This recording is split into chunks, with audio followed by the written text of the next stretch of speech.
Good morning बच्चों, आपका शांति कुंज online classes में स्वागत है। बच्चों, चुंबक एवं इसके गुण, आज हम ये चैप्टर रिवाइज करेंगे। इससे पहले हमने विद्युत धारा चैप्टर को पढ़ा था, उसको रिवाइज किया था। चलिए आज हम चुंबक एवं इसके गुण, मैग्नेट एंड इट्स प्रॉपर्टीज, इसके बारे में जानते हैं। चुंबक को अंग्रेजी भाषा में मैग्नेट कहा जाता है। ये आप सभी अच्छे से जानते हैं कि चुंबक को हम मैग्नेट कहते हैं। ऐसा माना जाता है कि मैग्नेट शब्द का उद्भव प्राचीन ग्रीक के एक स्थान मैग्नीसिया के नाम से हुआ था। इसका मतलब है जो मैग्नेट शब्द है उसको प्राचीन ग्रीक के एक स्थान जिसका नाम था मैग्नीसिया, वहां से हमें ये शब्द मैग्नेट मिला है। इस स्थान पर बहुत से काले पत्थर पाए जाते थे जिनमें लोहे के टुकड़ों को अपनी ओर आकर्षित करने की शक्ति विद्यमान थी। यानी कि मैग्नीसिया में ऐसे काले पत्थर थे जो लोहे को अपनी ओर खींच लेते थे। इस पत्थर का उपयोग दिशा का पता लगाने में किया जाता था और ये जो पत्थर था काले रंग का, इसका प्रयोग करते थे हम दिशा लगाने में उस टाइम में, जिस कारण यह लोडस्टोन नाम से प्रसिद्ध हो गया और तब इसको लोडस्टोन नाम से जाना जाता था। आज यह लोहे का आयस्क Fe3O4 मैग्नेटाइट खनिज के रूप में जाना जाता है जो कई देशों में पाया जाता है। ठीक है, मैग्नेटाइट संसार का पहला चुंबक है, यानी कि हम इसे सबसे पहला मैग्नेट के नाम से जानते हैं।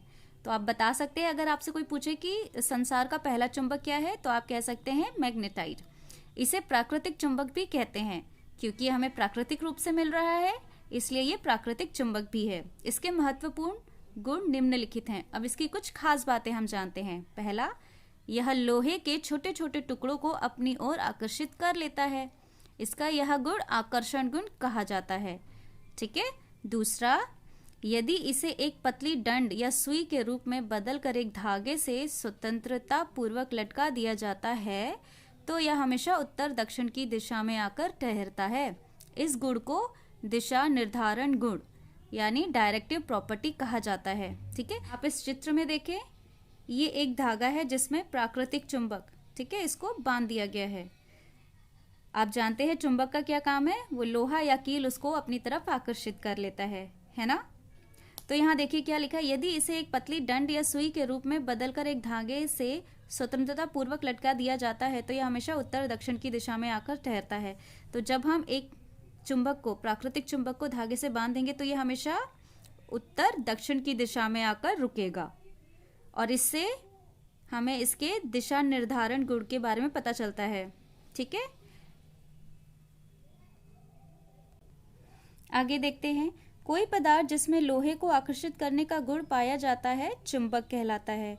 कोई भी पदार्थ जो अपने तरफ लोहे को आकर्षित कर ले उसे हम क्या कहते हैं, चुंबक या मैग्नेट। आकर्षण का यह गुण चुंबकत्व यानी मैग्नेटिज्म कहलाता है। एक चुंबक दूसरे चुंबक को आकर्षित या प्रतिकर्षित कर सकता है, किंतु अन्य चुंबकीय पदार्थ को सिर्फ आकर्षित करता है, चाहे वह पदार्थ चुंबकित ना भी रहे। इसका मतलब यह है कि मान लीजिए आपके पास दो चुंबक के टुकड़े हैं, ठीक है, तो जब आप दोनों को पास में लाएंगे या तो वो चिपक जाएंगे, आकर्षित हो जाएंगे, या फिर एक दूसरे से दूर चले जाएंगे यानी प्रतिकर्षित हो जाएंगे। ठीक है, लेकिन क्या आप जानते हैं जो चुंबकीय पदार्थ होते हैं वो सिर्फ आकर्षित होते हैं।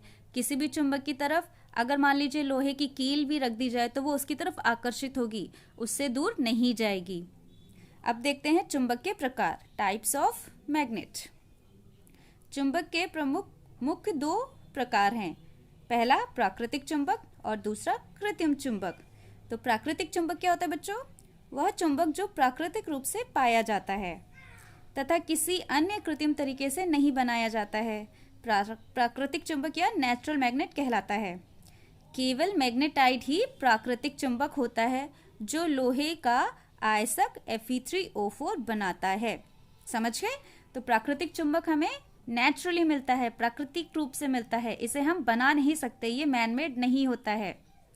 सेकंड देखते हैं कृत्रिम चुंबक। वह पदार्थ जिसमें कृत्रिम तरीके से प्राकृतिक चुंबक वाले गुण स्थापित कर दिए जाते हैं कृत्रिम चुंबक यानी आर्टिफिशियल मैग्नेट कहलाता है। यानी कि जो मैनमेड होता है, जिसे इंसान बनाता है, वो कृत्रिम तरीके से यानी मैनमेड तरीके से बनाते हैं, उनको हम आर्टिफिशियल मैग्नेट कहते हैं, लेकिन इनकी खासियत होती है कि इनमें प्राकृतिक चुंबक वाले गुण होते हैं, यानी कि ये भी चीज़ों को अपनी तरफ आकर्षित कर लेते हैं। तो बच्चों, आज के लिए हम यहीं तक करेंगे। आप इसे समझें और ना समझ आए तो मुझे ज़रूर बताइएगा। तब तक आप अपना ध्यान रखें, स्वस्थ रहें, सुरक्षित रहें।